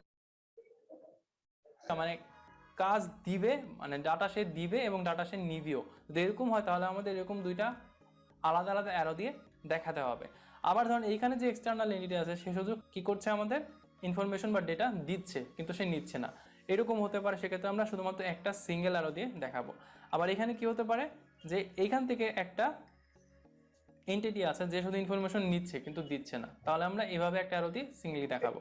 আবার হচ্ছে এটা দুইটা কাজই করছে, সেক্ষেত্রে কি হবে, দুইটা অ্যারো দিয়ে আমাদের দেখাতে হবে। তো এইটা হচ্ছে আমাদের লেভেল 0 ডায়াগ্রাম। লেভেল 0 ডায়াগ্রামের মধ্যে আমরা কি দেখাই, সাধারণত আমরা দেখাই যে আমাদের সফটওয়্যার কোম্পানিটা একটা আছে এবং তার যে এক্সটার্নাল এন্টিটিগুলো আছে এই এক্সটার্নাল এন্টিটিগুলো কখনো ভুলেও আপনারা এখানে স্টোরেজ ডিভাইস দেখাতে যাবেন না। কারণ হচ্ছে লেভেল 0 হচ্ছে কি, আমি বললাম শুধুমাত্র বাইরের আউটলুক, বাইরে থেকে আপনি বুঝতে পারছেন যে আসলে এটা জিনিসটার মধ্যে কি কি আছে এবং কোন কোন এন্টিটি এক্সটার্নাল হতে পারে, এটাই আপনি বুঝতে পারছেন। এর বাইরে কিন্তু আপনি কোনো কিছু বুঝতে পারছেন না। স্টোরেজ ডিভাইসটা কিন্তু ভেতরের জিনিস, যখন আপনি ভেতরে যাবেন তখন হচ্ছে আপনি স্টোরেজ ডিভাইস দেখতে পারবেন, কিন্তু তার আগে কিন্তু আপনি দেখতে পারবেন না। তো লেভেল 0তে আমাদের সাধারণত কি করা হয়, একটা প্রসেস ইউজ করা হয় এবং যে এক্সটার্নাল এন্টিটিগুলো আছে তাদের যে কাজগুলো আছে তাদের সেই করেসপন্ডিং কাজের অনুযায়ী আমাদের এই ডাটা ফ্লোগুলো দেখানো হয়। এতটুকুই হচ্ছে আমাদের লেভেল 0 এর কাজ। তো আশা করি লেভেল 0টা আপনাদের কাছে ক্লিয়ার। এখন আসেন আমরা লেভেল 1 নিয়ে কাজ করি। তো লেভেল 1 এর ক্ষেত্রে কি করা হয়, তো এখন আপনি 10 তলা থেকে নেমে গেছেন, নেমে আপনার ফ্রেন্ডকে কি করেছেন, আপনার সফটওয়্যার কোম্পানির ভিতরে ঢুকিয়েছেন। তো এখন ভিতরে ঢোকার পর আপনার ফ্রেন্ড কি কি দেখতে পারবে, আপনাদের অফিস দেখতে পারবে, কোন কোন এমপ্লয়ি কাজ করছে সেগুলো দেখতে পারবে, কয়টা অফিস রুম আছে সেগুলো দেখতে পারবে। বা ধরেন আপনার যে ফ্রেন্ডটা আছে, আপনার ফ্রেন্ডটা কারোর সাথে কথা বলছে, আপনার কোম্পানি কারোর সাথে কথা বলছে, ধরেন সে একটা কেয়ারটেকার হতে পারে, তো তাকে জিজ্ঞাসা করছে যে আপনার অফিস কোথায়, আপনার রুম কোনটা, তারপর আপনার এমপ্লয়ীদের রুম কোনটা, আপনার এখানে কি কাজ করেন, ওইখানে কি কাজ করেন, আপনার সেই কেয়ারটেকারটা কি করছে, তাকে সব দেখিয়ে দিচ্ছে। তার মানে সে ভিতরে যখন এসেছে সে আরো অনেকগুলো প্রসেস দেখতে পারবে। এখানে কিন্তু আমাদের প্রসেসের সংখ্যা বেড়ে যাবে, তার মানে সে অনেকগুলো প্রসেস এখানে দেখতে পারবে। ধরেন এখানে আমরা দেখতে পাচ্ছি 4, 5, 6, 7, 8, সাধারণত 6টা থেকে 7টা প্রসেস এখানে আপনারা রাখবেন, এর বেশি দেওয়ার দরকার নেই। সর্বনিম্ন 6টা থেকে 7টা রাখবেন, এর বেশি দিলে কোনো প্রবলেম নেই, দিলে ভালো হয়, কিন্তু 6টা থেকে 7টা মিনিমাম আপনারা এখানে ইউজ করবেন। তো 6টা 7টা হয়ে গেলে সে এখন বিভিন্ন ধরনের প্রসেস দেখতে পাচ্ছে, তাই না? ধরেন এক জায়গায় আমার রুম দেখতে পাচ্ছে, বা হচ্ছে কোন জায়গায় আপনারা কাজ করেন সেটা দেখতে পাচ্ছে, আপনাদের মিটিং রুম দেখতে পাচ্ছে, আপনাদের এমপ্লয়িরা কোথায় মিটিং করে সেটা দেখতে পাচ্ছে, আপনারা কম্পিউটারে কোথায় কাজ করেন সেটা দেখতে পাচ্ছে, আপনাদের স্টোরেজ ডিভাইসগুলো কোন জায়গায় আছে সেটা দেখতে পাচ্ছে, মানে অনেক কিছু এখানে দেখতে পাচ্ছে। তাহলে অনেকগুলো প্রসেস আমাদের বেড়ে যাবে না? আর এইখানে যখন আসছেন, যখন ভিতরে ঢুকে গেলেন, ভিতরে ঢোকার পরে কিন্তু আপনি অনেকগুলো স্টোরেজ ডিভাইসও দেখতে পারবেন, যেখানে আপনি ডাটা স্টোর করে রাখছেন, আপনি এখানে ডাটা স্টোর করে রাখছেন, এখানে ডাটা স্টোর করে রাখছেন, এগুলো কিন্তু আপনি দেখতে পারবেন, তাই না? এগুলোর সাথে আমাদের কি হবে, একটা করে কানেকশন হয়ে যাবে। তো কানেকশন হয়ে গেলে কি হবে, দেখেন আমরা কানেকশন করে দিচ্ছি, এগুলোর সাথে আমাদের কানেকশন হতে পারে, তাই না? তো এরকম কানেকশন আমাদের দেখাতে হবে, এরকম কানেকশন কিন্তু হতে পারে। আর আরেকটা কথা মাথায় রাখতে হবে, লেভেল 1 এর ক্ষেত্রে আমরা এক্সটার্নাল এন্টিটি কোনগুলো ইউজ করব।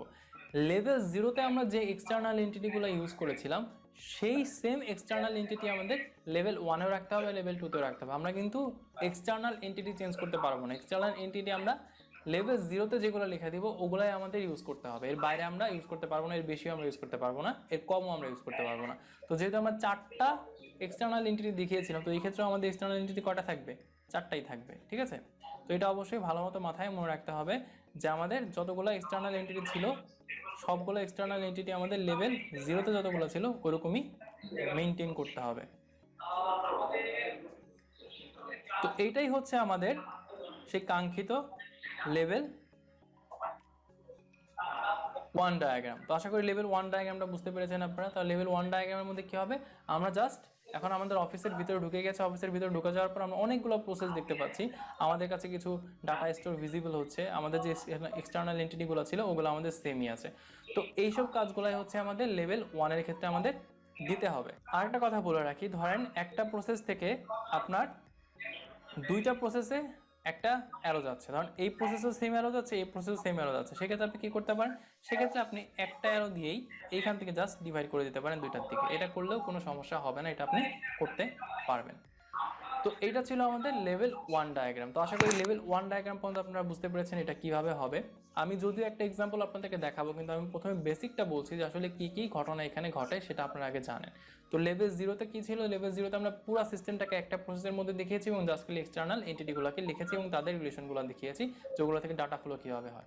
লেভেল ওয়ানে আমরা কি করেছি, যখন আমরা রুমের ভিতরে ঢুকে গেলাম বা অফিসের ভিতরে ঢুকলাম ওই অফিসের মেন গেট দিয়ে, তখন দেখলাম যে আমাদের অনেকগুলো প্রসেস দেখা যাচ্ছে, আমাদের অনেকগুলো এমপ্লয়ি দেখা যাচ্ছে, অনেকগুলো রুম দেখা যাচ্ছে। তো আমরা অনেকগুলো প্রসেস দেখতে পারবো, এখানে আমাদের স্টোরেজ ডিভাইসও দেখতে পারবো, কিন্তু এক্সটার্নাল এন্টিটি আমাদের সেমই থাকবে, এক্সটার্নাল এন্টিটি কখনোই বাড়বে না।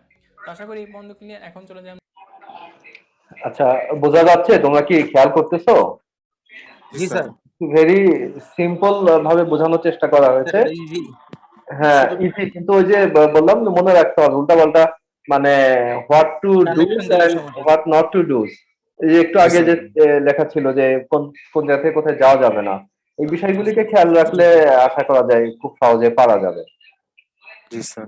আমাদের ডিএফডি হচ্ছে ল্যাব সেশনের জন্যও ইম্পর্টেন্ট, মানে এটা থিওরিটিক্যাল পার্ট যেমন আছে, এটা ল্যাব সেশনেও যদি কোনো ডিএফডি ড্র করতে দেওয়া হয়, সো এই কারণে এটা ভালো করে শিখে রাখবে আর কি।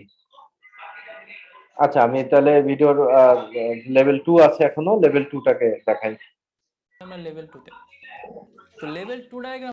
আচ্ছা, এমনি আর কোনো এই ভিডিওর সাউন্ড ছাড়া আর কোন নয়েজ শোনা যাচ্ছে কি? জি স্যার, ব্যাকগ্রাউন্ড নয়েজ পাওয়া যাচ্ছে। জি স্যার, ব্যাকগ্রাউন্ড নয়েজ নয়েজ, আছে স্যার। ব্যাকগ্রাউন্ড নয়েজটা কি বেশি হচ্ছে না কম হচ্ছে?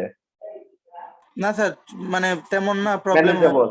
মানে আমাদের যে আজকে 21শে ফেব্রুয়ারি উপলক্ষে একটা প্রোগ্রাম চলতেছে, তো প্রোগ্রামে হালকা অ্যাটেন্ড হয়ে আছি, এই জন্য তোমাদের ভিডিও দেখাচ্ছি। আমরা কি করি, ধরেন এখানে আমরা লেভেল 2টা দেখবো। লেভেল 2 তে আমরা কি করি, এই যে আমরা লেভেল 1 করে আসলাম, এখানে আমরা কি করেছি লেভেল 1 করলাম, তাই না? তাহলে এখানে আমাদের অনেকগুলো প্রসেস আসছে না? তো এইখান থেকে আমরা জাস্ট একটা প্রসেসকে নিব। ধরেন আমার ফ্রেন্ডটা আমার রুমটা দেখতে যাচ্ছে, তো আমি কি করলাম, ঠিক আছে আমি আমার কেবিনে নিয়ে গেলাম, তো আমার ফ্রেন্ড আমার কেবিনে চলে গেল।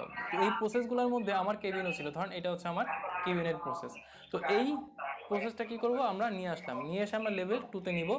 লেভেল 2তে নিয়ে ওই প্রসেসকে ভেঙে ভেঙে আরও কতগুলো প্রসেস করা যায়, আর কি কি করা যায় সেটা আমরা দেখাবো লেভেল 2তে। জাস্ট লেভেল 1-এর একটা প্রসেসকে নিয়ে ওইটাকে আর কত কত ভাগে ভাগ করা যায়, ওইটার মধ্যে আর কি কি আছে সেটা দেখা যায়, সেগুলো আমরা দেখাবো। যেমন ধরেন আমার ফ্রেন্ড আমার রুমে ঢুকে গেছে, আমার রুমে ঢুকে দেখে কি দেখতে পাচ্ছে, আমি কম্পিউটারে কাজ করি, তারপর আমার জন্য যদি আমার রুমে যদি কোনো সার্ভার থাকে সেই সার্ভারটা দেখতে পারবে সে, আমার রুমে যদি কোনো মেশিন থাকে সেই মেশিনটা দেখতে পারবে সে, আমি কি কাজ করি সেই কাজগুলো কীভাবে হয় সেগুলো সে দেখতে পারবে। তো আমার রুমে যে স্টোরেজ ডিভাইসগুলো আছে সেগুলো সে দেখতে পারবে। তো ওগুলোই আমি হচ্ছে আরও ডিটেলসে লেভেল 2 ডায়াগ্রামের মধ্যে বলবো, লেভেল 1 থেকে জাস্ট একটা প্রসেসকে নিয়ে এসে। তো এইটাই হচ্ছে আমাদের লেভেল 2 ডায়াগ্রাম। তো আশা করি বুঝতে পেরেছেন, এইখানেও আমাদের স্টোরেজ ডিভাইসটা কি হবে, ভিজিবল হবে। তো দেখেন এই ক্ষেত্রে আমি একটা কথা বলেছিলাম আগে, যে এই ক্ষেত্রে আমাদের কি হতে পারে, আমরা এমন একটা স্টোরেজ ডিভাইস ইউজ করতে পারি যেখানে শুধুমাত্র আমরা ইনপুট দিচ্ছি কিন্তু আউটপুট দিচ্ছি না। কেন এরকম হতে পারে লেভেল 2 এর ক্ষেত্রে, কারণটা কি দেখেন, এইখানে শুধু কিন্তু আমরা লেভেল 1-এর একটা প্রসেসকে নিয়ে কাজ করছি, তাই না? একটা মেইন প্রসেসকে ভেঙে আমরা ওইটার ভিতরে কি কি আছে সেটাকে ভাগ করছি। তো এই মেইন প্রসেসটাকে যেহেতু আমরা ভাগ করছি, তাহলে তো আমরা একটা ডিভাইসকে ইনপুট আকারে দেখাতেই পারি। কারণ কি, লেভেল 1-এর মধ্যে আমাদের আরও অন্যান্য প্রসেস ছিল, যেই প্রসেসগুলোর সাথে এই ডিভাইসটা আমাদের কানেক্টেড আছে, কিন্তু ওই প্রসেসগুলো তো আমরা এখানে দেখাতে পারছি না, কারণ যেহেতু আমরা মাত্র একটা প্রসেসতে এখানে কাজ করছি। তো যেহেতু আমরা সবগুলো প্রসেস এখানে দেখাতে পারছি না, সেহেতু আমরা কি করতে পারবো না লেভেল 2 এর, সেহেতু আমাদের এখানে কি হতে পারে, লেভেল 2 এর ক্ষেত্রে আমাদের এরকম একটা স্টোরেজ আসতে পারে যেখানে শুধুমাত্র আমাদের একটা ইনপুট যাবে, কিন্তু ওখান থেকে কোনো আউটপুট আসবে না। তো আশা করি লেভেল 2 আমি বোঝাতে পেরেছি। তাহলে লেভেল 0 ছিল কি, জাস্ট খালি ওভারলুক, এবং যেই এক্সটার্নাল এন্টিটিগুলো আছে সেগুলো, ওটা আমরা একটা প্রসেস দ্বারা রিপ্রেজেন্ট করেছিলাম। আর লেভেল 1-এর মধ্যে আমরা ইন্টার্নস দিয়ে আমাদের মেইন গেট দিয়ে ভিতরে ঢুকে গেছি, তখন আমরা বিভিন্ন ধরনের এমপ্লয়ীদের অফিস দেখতে পাচ্ছি, আমাদের কী কী কাজ, মানে অনেক প্রসেস বেড়ে গেছে। তারপর আমরা কিছু ইন্টারনাল স্টোরেজ ডিভাইস দেখতে পাচ্ছি। লেভেল 2-তে এসে আমরা কী করি, ওই লেভেল 1 থেকে যে কোনো একটা প্রসেসকে এনে ওইটাকে আর কী ভাগে ভাগ করা যায় সেই ভাগগুলোকে আমরা দেখাই। এবং লেভেল 2 এর ক্ষেত্রে আমাদের কী হতে পারে, একটা স্টোরেজ ডিভাইসের ক্ষেত্রে শুধুমাত্র ইনপুটটা থাকতে পারে, এখানে আউটপুট নাও থাকতে পারে। এটা লেভেল 2 এর ক্ষেত্রে পসিবল। তো আশা করি এই 3টা লেভেল আপনারা বুঝে গেছেন। এই 3টা লেভেল নিয়ে আমরা সাধারণত ডিএফডি এঁকে থাকি বা আমাদের পরীক্ষার মধ্যে ডিএফডি আঁকতে বলা হয়। তো এখন আমরা একটা এক্সাম্পল দেখব কিভাবে আমরা একটা ডিএফডি খুব সহজে আঁকতে পারি। তো এখন আমরা একটা ডিএফডি এক্সাম্পল দেখে কিভাবে আমরা ডিএফডি আঁকতে পারবো। তো ধরেন আমি আমার চ্যানেল নিয়ে একটা ডিএফডি আঁকতে চাচ্ছি। তো আমি ফার্স্টে কি করব, লেভেল 0-র একটা ডিএফডি আঁকবো। তো লেভেল 0 ডিএফডি আঁকার ক্ষেত্রে কি করব, সম্পূর্ণ আগে একটা প্রসেস লিখবো। সেই প্রসেসের মধ্যে আমার চ্যানেলের নাম থাকবে, ধরেন আমার চ্যানেলের নাম হচ্ছে এটা নেটওয়ার্কিং প্রো। নেক্সট হচ্ছে আমাদের চ্যানেলের জন্য, মানে আমার চ্যানেলের জন্য কতগুলো এক্সটার্নাল এন্টিটি আছে সেটা আমাদের চিন্তা ভাবনা করতে হবে। তো আমরা চিন্তা করে দেখি আমার চ্যানেলের জন্য এক্সটার্নাল এন্টিটি কারা হবে। ইউজার থাকতে পারে একটা, তো ইউজারের জন্য আমি একটা এক্সটার্নাল এন্টিটি দিয়ে দিলাম, সেটা হচ্ছে ইউজার্স। দেন আমাদের কি থাকতে পারে, দেন হচ্ছে আমাদের অ্যাডমিন, মানে আমি নিজে, সেই অ্যাডমিন থাকতে পারে, তাই না, অ্যাডমিন আর একটা থাকতে পারে। দেন হচ্ছে অনেকে এফবি ইউজ করে বা অনেকে এফবি গ্রুপ ইউজ করে, এফবি গ্রুপ অ্যাড করে ইউটিউব চ্যানেলের মধ্যে, তো সেক্ষেত্রে আমাদের এফবিও থাকতে পারে, তাই না। এখানে এফবিটা আমাদের এক্সটার্নাল এন্টিটি হিসাবে কাজ করবে। কেন কাজ করবে সেটা আমি আমার আগেই ব্যাখ্যা করে দিয়েছি, তো আপনারা আশা করি এখন বুঝতে পারবেন। তো এখন দেখতে হবে যে এই প্রসেসটার মধ্যে এই এক্সটার্নাল এন্টিটিগুলোর কাজ কি, এর বাইরে তার কোনো এক্সটার্নাল এন্টিটি আমাদের নেই, তাই না। তো ইউজার কি করবে, ইউজার করবে কি, তার কন্টেন্টগুলোর জন্য আমাদের চ্যানেলে নক দিতে পারে, সে কন্টেন্ট যেতে পারে, তাই না। আর আমরা কি করব, ইউজারকে কি করব, সেই কন্টেন্ট অনুযায়ী তাকে আমরা ইনফরমেশন দিব। তো মাস্ট আপনাদেরকে এই লেখাগুলো অবশ্যই লিখতে হবে এবং এগুলো মিনিংফুল হতে হবে। মিনিংফুল হলে সব থেকে বেস্ট। আপনারা যখন এই সাইনগুলো ইউজ করবেন, সাইনগুলোর উপরে অবশ্যই লিখে রাখবেন যে ইউজার আসলে কি দিচ্ছে আর আপনি কি দিচ্ছেন ফিডব্যাক হিসাবে, সেগুলো আমাদের অবশ্যই এই সাইনগুলোর নিচে নিচে লিখে দিতে হবে। তো আমরা কি করব, ইউজার আমাদেরকে কন্টেন্টের জন্য রিকোয়েস্ট করতে পারে, আমরা তাকে ইনফরমেশনগুলো দিব। নেক্সটে আমাদের কি হতে পারে, এফবি থেকে আমরা কি করতে পারি, ইউজার ইনফরমেশন নিতে পারি, তাই না। এফবিতে যারা কারেক্ট আছে তো তাদের আমরা ইনফরমেশন এই এফবি থেকে নিতে পারি, আমরা এফবিতে গেলে তাদের ইনফরমেশনগুলো পাবো। তো সেক্ষেত্রে আমরা কি করতে পারবো, ইউজার ইনফো পেতে পারি এখান থেকে। নেক্সটে আমরা কি করতে পারি, এইখানে এফবিতেও আমরা কি করতে পারি, আমাদের কন্টেন্টগুলোকে প্রোভাইড করতে পারি, তাই না। অনেকে ফেসবুকে কন্টেন্ট শেয়ার দেয়, তো সেটা আমরা করতে পারি প্রোভাইড কন্টেন্ট। তো আশা করি এতটুকু বুঝতে পেরেছেন। এখন অ্যাডমিন, আমার কি কি কাজ আছে, আমি এখানে আমার ইউটিউব পেজের বা ইউটিউব যে চ্যানেল আছে সেই চ্যানেলটার আমি স্ট্যাটাসগুলো চেক করতে পারি, যে কয়টা লাইক করলো, কয়টা ডিসলাইক করলো, কে কে কমেন্ট করলো, এগুলো আমি চেক করতে পারি, তাই না। তো আমি স্ট্যাটাস চেক করব। নেক্সট টাইম কি করতে পারি, আমি আবার ভিডিও আপলোড দিতে পারি বা বিভিন্ন কন্টেন্ট দিতে পারি। সো আমি এগুলোকে কি করতে পারবো, কন্টেন্ট প্রোভাইড করতে পারবো, ঠিক আছে। তো এইটা ছিল হচ্ছে মোটামুটি আমাদের লেভেল 0 ডায়াগ্রাম আমাদের চ্যানেলের জন্য। আমাদের 3টা এক্সটার্নাল এন্টিটি আছে এবং তাদের মধ্যে কি কাজগুলো হচ্ছে সেগুলো আমি এখানে দেখিয়ে দিয়েছি। আশা করি আপনারা এটা বুঝতে পারছেন। তো এখন এটা থেকে আমরা কি করব, লেভেল 1 ডায়াগ্রাম আঁকবো। তো আমরা লেভেল 0-তে কি করেছি, জাস্ট 3টা এক্সটার্নাল এন্টিটি রেখেছি এবং একটা প্রসেসের মধ্যে আমাদের পুরো সিস্টেমটাকে দেখিয়েছি। এখন আমরা সিস্টেমটার ভিতরে যাব। সিস্টেমটার ভিতরে গেলে কি হবে, লেভেল 1-এ যে আমরা একটু ডিটেইলসে দেখতে পারবো যে এটার মধ্যে কি কি আছে। তো আমরা এখন চলে যাই হচ্ছে লেভেল 1-এ। তো লেভেল 1-এর ক্ষেত্রে কি হতে পারে, ধরেন আমরা অনেকগুলা প্রসেস আগে লিখি। প্রথমে আমাদের কি হতে পারে, লেভেল 1-এ যখন আমরা ভিতরে আসবো, তো ভিতরে আসার জন্য আমাদের কি করতে হবে, আমাদের অথেন্টিকেশন আমরা যেতে পারি। তো এখানে আমাদের হতে পারে একটা অথেন্টিকেশন। তো অথেন্টিকেশন আমাদের একটা প্রসেস হতে পারে। নেক্সট আমাদের কি কি প্রসেস হতে পারে, আমরা এখানে চ্যাট করতে পারি, তাই না। আমাদের ইউটিউবের মধ্যে চ্যাটিং এর সিস্টেম আছে, তো আমরা এখানে একটা চ্যাটিং সিস্টেম করতে পারি, চ্যাটিং এর একটা প্রসেস থাকতে পারে। নেক্সট আমাদের কি কি প্রসেস হতে পারে, আমরা অনেকে আছে ইউটিউবের সাথে আমরা কি করি, ব্লগও অ্যাড করে দিই, তাই না। তো আমরা এখানে ব্লগ রাইটিং এই প্রসেসটাকেও অ্যাড করতে পারি। একটা হচ্ছে কি তাহলে ব্লগ রাইটিং। নেক্সট হচ্ছে আমরা কি করতে পারি, এইখানে আমাদের অনেক ফ্রেন্ডস থাকতে পারে, তাই না। আমরা অনেক ফ্রেন্ডস বানাতে পারি বা ফ্রেন্ডসদের সাথে আলোচনা করতে পারি আমাদের চ্যাটিংয়ের মাধ্যমে। তো এখানে আমাদের ফ্রেন্ডস নামে একটা অপশন থাকতে পারে।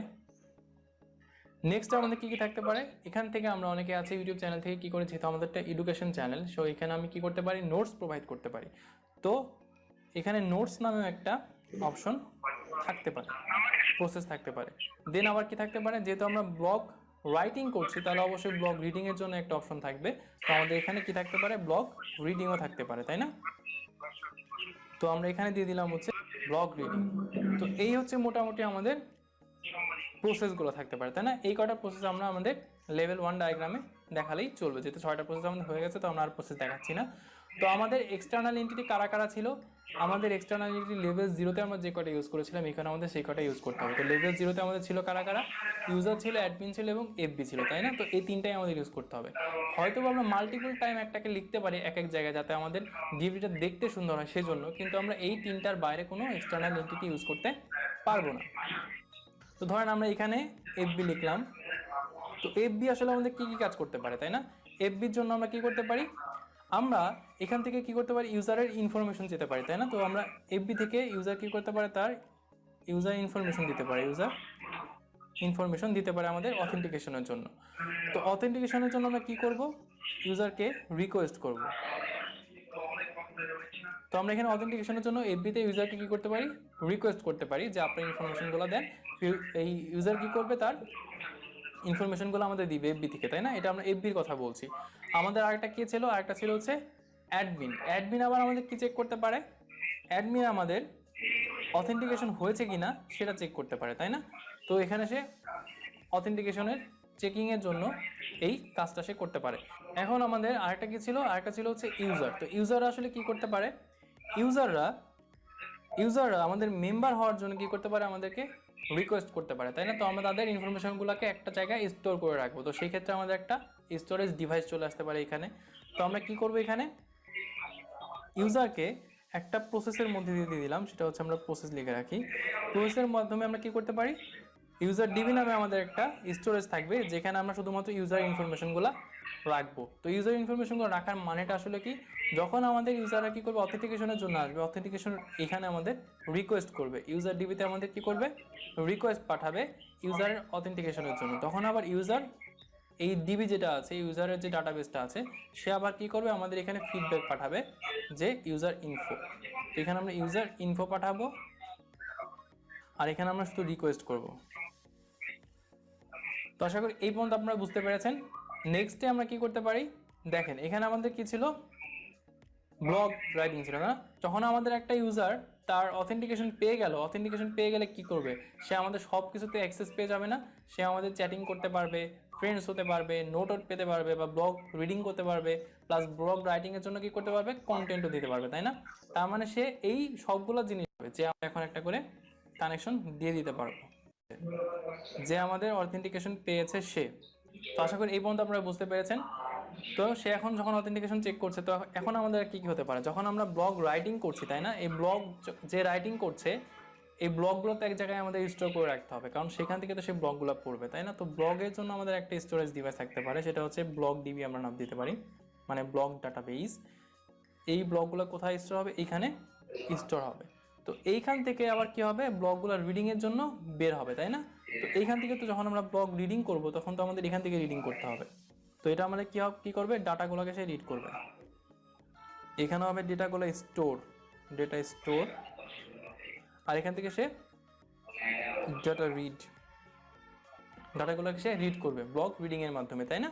এইখানে থেকে যেখানে ডাটাগুলো স্টোর হচ্ছিল ওইখান থেকে সে রিড করতে পারবে। আর কি কি করা যায়? এখানে আমাদের ইউজার যে আছে সে আমাদেরকে কন্টেন্ট দিতে পারে ব্লগ রাইটিং এর জন্য। তো এখানে আমরা কন্টেন্ট দিতে পারি ইউজার থেকে, যে কন্টেন্ট আমাদের দিচ্ছে ওই কন্টেন্টের উপর আমরা ব্লগগুলো লিখবো। নেক্সট আর কি হতে পারে? আমাদের ফ্রেন্ডস যারা আছে, ফ্রেন্ডসদের জন্য আমরা একটা স্টোরেজ ডিভাইস তৈরি করতে পারি তাদের ইনফরমেশনগুলো রাখার জন্য। তো এখানে আমাদের কি থাকবে? ফ্রেন্ডস ডিবি থাকতে পারে, FRIENDS, ফ্রেন্ডস ডেটাবেস, যেখানে আমরা ফ্রেন্ডসদের ইনফরমেশনগুলোকে রেখে দেব, যে এরা আমাদের ফ্রেন্ডস। তো ফ্রেন্ডসরা আবার কি করতে পারে? এই ফ্রেন্ডসদের ইনফরমেশন থেকে ফ্রেন্ডসদেরকে খুঁজে বের করে তাদের সাথে চ্যাট করতে পারে, তাই না? এখানে দিব স্টোর ডু চ্যাট। ফ্রেন্ডস আবার কি করতে পারে? আমাদের সাথে এই ফ্রেন্ডদের বের করে তাদের সাথে চ্যাটিং করতে পারে, এটা তাদের পক্ষে সম্ভব। এখন যারা নোটস চাচ্ছে, নোটসগুলো তো আমাদের একটা স্টোরেজের মধ্যে থাকবে, তাই না? স্টোরেজ থেকে তারা হচ্ছে নোটসগুলোকে ডাউনলোড করে নেবে। তো আমরা এখানে নোটসের জন্য একটা NOTS নোটস ডিবি দিয়ে দিতে পারি, যে নোটসের ডেটাবেস আছে, নোটসগুলোকে আমরা স্টোর করে রাখছি।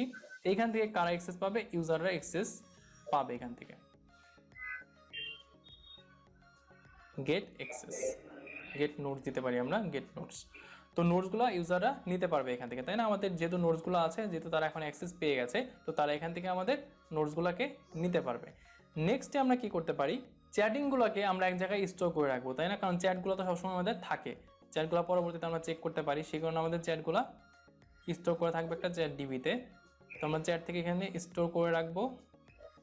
আবার পরবর্তীতে আমরা কি করতে পারি, এটাকে আমরা চেকও করতে পারি, তাই না? Check check.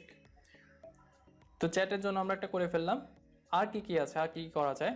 তো দেখেন এখানে যে ব্লগ রিডিং আছে, আমরা এখানে আরেকটা নিয়ে আসি, এখানে আমরা এফবি কে নিয়ে আসি, এক্সটার্নাল এন্টিটি যেটা ছিল এটা আমি বলেছিলাম যে এক্সটার্নাল এন্টিটি আমরা চাইলে একাধিকবার লিখতে পারবো আমাদের সুবিধার জন্য, এটা কোনো সমস্যা নেই।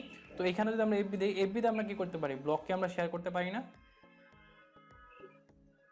এবং ব্লগের মধ্যে আমরা কি করতে পারি, কমেন্টও করতে পারি আমাদের এফবি আইকন থেকে, তাই না?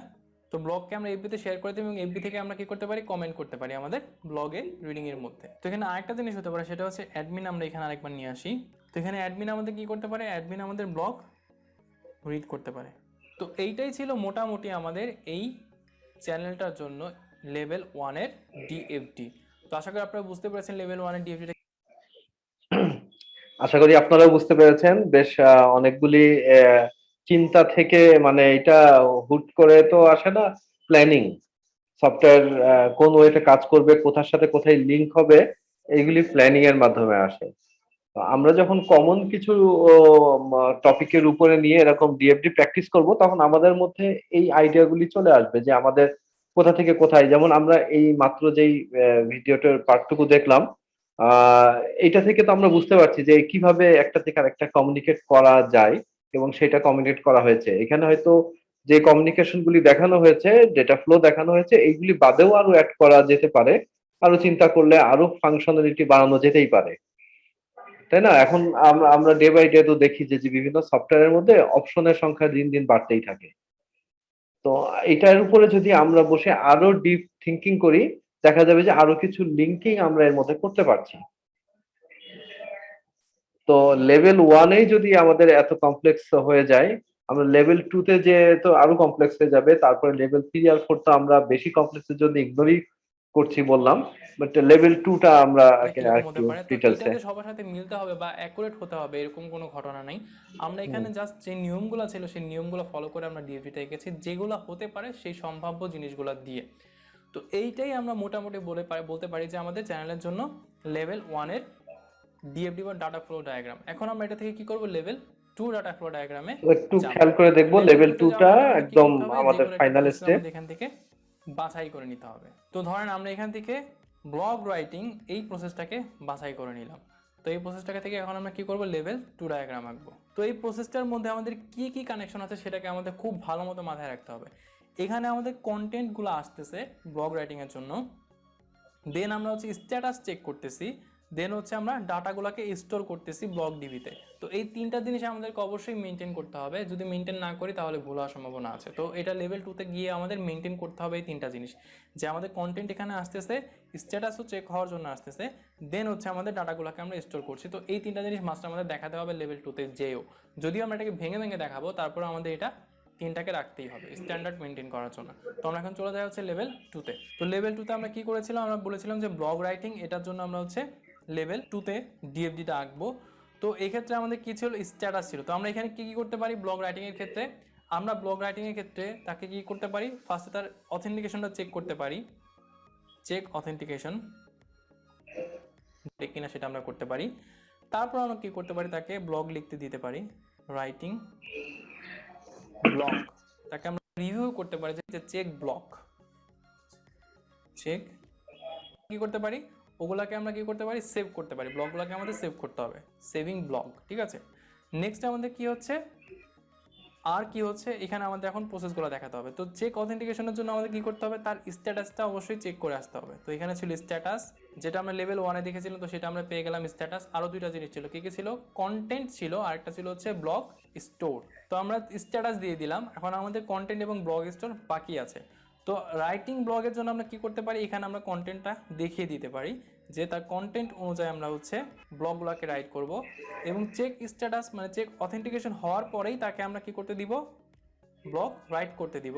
তাহলে মানে এখানে আমরা বলে দিতে পারি যে সে লগ ইন করতে পারছে অথবা পারছে না, সে যদি অথেন্টিকেশন তার থাকে তাহলে সে লগ ইন করতে পারবে, তাছাড়া সে পারবে না। তো লগ ইন নট দিতে পারি আমরা এখানে।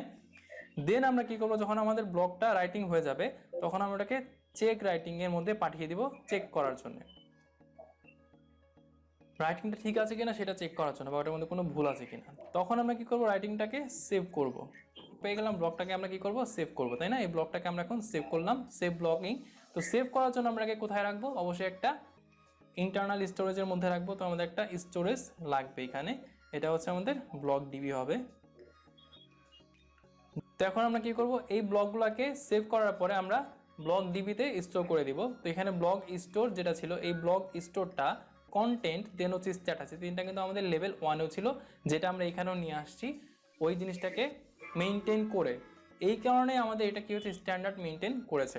তো যদি এই তিনটা জিনিস না দেয় তাহলে আমাদের এটা স্ট্যান্ডার্ড মেনটেন করতে না। দেখেন ব্লক রাইটিংটাকে আমরা কতভাবে ভেঙেছি, আরও 4টা প্রসেসে ভাগ করে দিয়েছি। তো এইটাই হচ্ছে আমাদের লেভেল 2 ডায়াগ্রাম, যে আমরা লেভেল 1 থেকে জাস্ট একটা প্রসেসকে নিয়ে এসে ওটাকে আরও কত ভাগে ভাগ করা যায় সেই ভাগগুলোকে দিয়ে জাস্ট আমরা একটা কানেকশন দেখিয়ে দিব। এটাই হচ্ছে আমাদের লেভেল 2 ডায়াগ্রাম ডিএফটির জন্য। তো আশা করি এই ডায়াগ্রামটা আপনারা বুঝতে পেরেছেন।